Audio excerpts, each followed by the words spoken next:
اللہ نے تمہیں پیسے دیے ہیں, نئی گاڑی تم نے خریدی ہے, چھوٹے بچے کا جوتا کیوں باندھ دیا آگے تم نے؟ جوتا باندھنے سے اگر یہ ایکسیڈنٹ سے, حادثے سے گاڑی بچ سکتی ہوتی ہے تو پھر پاکستان کے جتنے پی آئی اے کے جہاز ہیں سب پر باندھ دینا چاہیے, سب پہ جوتے لٹکے ہوئے ہوں. عجیب تم نے فلسفہ تراشا.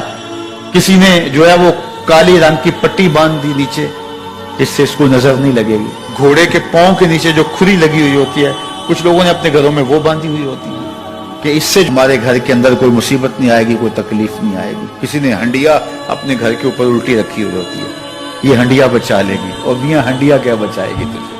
اللہ کے قہر سے کچھ نہیں بچا سکتا. جب تمہارے اوپر کوئی مصیبت نازل ہونی ہے تو کچھ نہیں بچا سکتا. اگر بچنا چاہتے ہو تو پھر اللہ سے استغفار کرو, اللہ تعالیٰ کی تسبیح کرو, اللہ کی تحلیل کرو, میرے حضور پہ درود پڑھو, پھر دیکھنا کہ مصیبتیں ٹلتی ہیں یا نہیں ٹلتی. تو یہ خام خواہ کے رکیے اور یہ عامل لوگ جو ہیں ان کا تو کام ہی یہی ہے.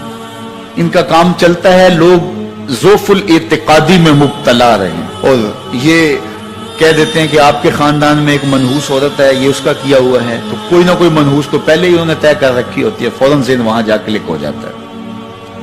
اس کا نون سے نام شروع ہوتا ہے, اس کا کاف سے نام شروع ہوتا ہے, اس کا جیم سے نام شروع ہوتا ہے, تو پورے خاندان میں کسی کا نام کاف, نون یا جیم سے تو شروع ہوتا ہی ہوگا, یا دوستوں میں, تو فوراً ذہن جو ہے ادھر منتقل ہو گیا. اب یہ بابا جی نے بتا دیا ہے, ہاں اس نے یہ بات کی تھی, کچھ باتیں یاد آنے لگی, اس کاف سے شروع ہونے والے نام کے ساتھ نفرت پیدا ہو گئی. اس بابے نے نفرت کا کاروبار کیا. اس نے تو 100 روپے 200 روپے لے لیے, لیکن دو انسانوں کے اندر نفرت ڈال دی. اس کا گریبان کل قیامت کے دن پکڑا جائے گا. ان ملنگوں کے پاس, ان ذوف الاعتقادی کو پھیلانے والوں کے پاس کبھی نہ جاؤ. تمہیں مصیبت پڑی ہے, تمہیں لگ رہا ہے کہ شاید میرے اوپر جادو ہے, تو پڑھو نا سورہ بقرہ, جادو جڑ سے اکھڑ جائے گا. 40 دن اپنے گھر میں سورہ بقرہ پڑھو, برکت ہوگی. کہتے ہیں مولوی صاحب 40 دن تو نہیں پڑھی جا سکتی, 2.5 پارے, ہمیں کوئی تعویذ ہی کرتے ہیں. ہم شارٹ کٹ چاہتے ہیں نا, روزانہ صبح 2.5 پارے سورہ بقرہ پڑھے, یہ تو ہم سے نہیں پڑھی جائے گی. تو آپ کوئی تعویذ ہی لکھتے ہیں.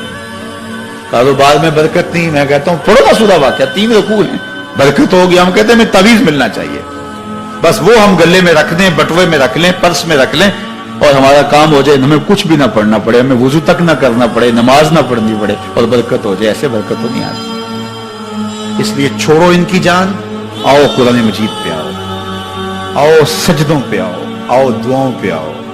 سحری کے وقت اس کی رحمتیں آواز دے رہی ہوتی ہیں, حل من مسترزقن, ہے کوئی رزق مانگنے والا, اور تم اس وقت سوئے ہوئے ہو, سارے دن ٹھوکریں کھاتے ہو. آؤ نا اس وقت جھولی پھیلا کے, ہاتھ پھیلا کے کہو مالک تو جھولیاں بھر دے. تو پھر دیکھنا میرا بیٹا سالم مشرکین کی قید میں ہے اور میں فاقوں کی حالت میں ہوں. تو فرمایا آل محمد کے پاس ایک سیر جو ہیں, بس اس کے علاوہ ہمارے پاس بھی کھانے کے لیے دنیاوی اسباب نہیں ہیں.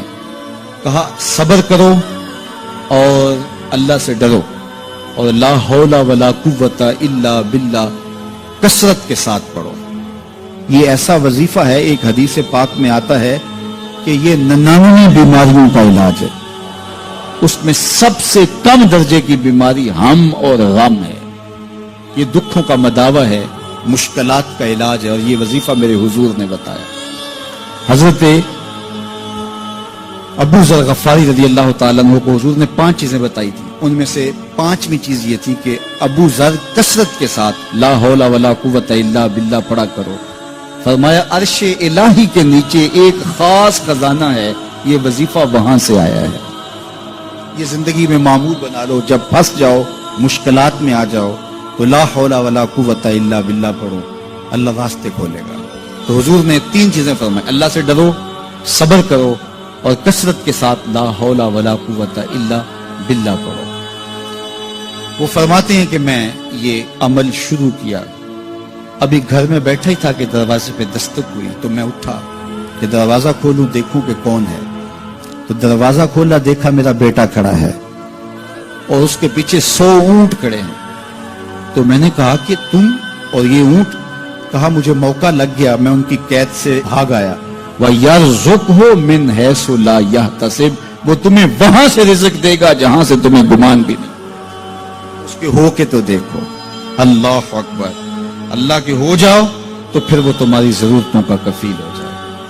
فرمایا حضرت عبداللہ ابن مسعود رضی اللہ تعالیٰ عنہ نے کہ کسی شخص کو فقر و فاقہ آ جائے تو وہ لوگوں کو بتائے کہ میں آج کل بڑے مشکل حالات میں ہوں، ہر وقت لوگوں کو بتاتا رہے تو اس کی مشکل بڑھے گی، اس کی مشکلیں آسان نہیں ہوں گی اس طرح۔ اور اگر وہ اپنی اس مشکل کو کسی سے شیئر نہ کرے بلکہ مصلی بچھا کے اپنے رب سے کہے کہ مالک فقر و فاقہ آ گیا ہے اور اس کا علاج تیرے پاس ہے، اس مرض کا مداوع تیرے پاس ہے۔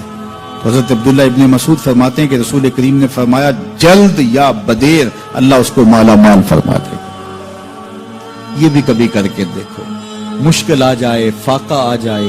اور قرآن مجید کا دل سورہ یاسین ہے، جس نے ایک مرتبہ سورہ یاسین کی تلاوت کی اللہ 10 مرتبہ قرآن پڑھنے کا ثواب عطا کرے۔ اور کتنا بڑا اجر ہے، آپ ایک سال میں بھی شاید 10 قرآن مجید نہ ختم کر سکے اور سورہ یاسین پڑھیں تو 10 مرتبہ قرآن مجید پڑھنے کا ثواب نصیب ہوگا۔ تو اپنی صبح کا آغاز سورہ یاسین سے کیا کریں، نماز فجر کے بعد اشراق تک سورہ یاسین پڑھ لیا کریں۔ سورہ یاسین اگر آپ پڑھ کے اپنے دن کا آغاز کرتے ہیں، آپ کا سارا دن خیر سے گزرے گا۔ اس دن اگر کاروبار کریں گے تو برکت ہوگی، اس دن بہت ساری بیماریوں سے، آفات و بلیات ارضیہ و سماویہ سے بچے رہیں گے، لوگوں کے شر سے، حادثات سے محفوظ رہیں گے۔ میرے حضور نے ارشاد فرمایا قرآن مجید میں ایک سورت ہے جس کی 30 آیات ہیں، اگر کوئی شخص اس کی تلاوت کرتا ہے تو وہ سورت پڑھنے والے کی شفاعت کرتی ہے، اور اتنی بار شفاعت کرتی ہے کہ اس کو بخشوا کے چھوڑتی ہے۔ وہ سورت کون سی ہے؟ وَهِيَ تَبَارَكَ الَّذِي بِيَدِهِ الْمُلْكُ، یہ سورۃ الملک ہے، 30 آیتیں ہیں۔ جو شخص اس کی تلاوت کرے یہ اتنی بار سفارش اللہ کی بارگاہ میں کرتی ہے کہ اپنے پڑھنے والے کو بخشوا کے چھوڑتی ہے۔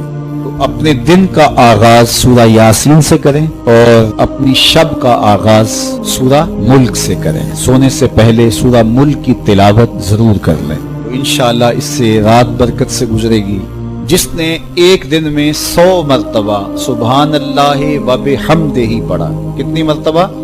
100 مرتبہ کیا پڑھا؟ سبحان اللہ و بحمدہ، فرمایا کہ اس کے گناہ سمندر کی جھاگ کے برابر بھی ہوں تو اللہ معاف فرما دے گا۔ تو یہ اپنے وظائف میں شامل کر لیجئے، سبحان اللہ و بحمدہ۔ اور حدیث بخاری ہے کہ 2 کلمے ایسے ہیں جو اللہ کو محبوب ہیں اور زبان پر مشکل نہیں، زبان پر بڑے آسان ہیں، اور جب میزان پہ رکھے جائیں گے تو پلڑے کو جھکا دیں گے، بڑے بھاری ہیں میزان پہ۔ وہ 2 کلمے یہی